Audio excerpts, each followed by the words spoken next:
يا ابيض يا حلاوتهم يا طعمتهم.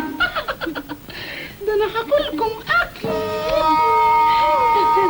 احبك، اعبدك، اموت في هواك. بس ايه؟ بس هنا في حمدي. يعني مش ممكن حمدي يطلع من هنا؟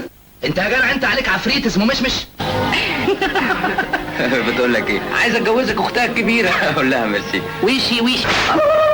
مسكتها من لا لا لا دي حاجه مفقوسه خالص. ايه اللي مفقوسه خالص؟ ده مسكتها من منين ما تتكلم؟ دي الرقابه. وانت هتندهش لما اقول لك لو رجعت لمذكراتي هتلاقيني وانا صغير كنت بقلد شارلي شابلن وعبد المنعم ابراهيم.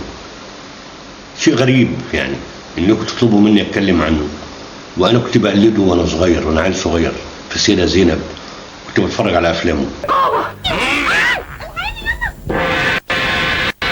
يا ده البيت السودا عليا، هو انت منهم؟ أنا عايز أقول لك على حاجة. هو عامل مشهد واحد بس في فيلم اسمه المرايا، مشهد واحد بس، أستاذ اللغة العربية، وأعتقد إن ده ياخد عليه أوسكار.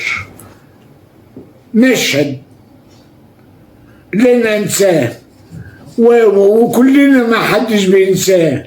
مشهد. لا تتفق مرآة ومرآي،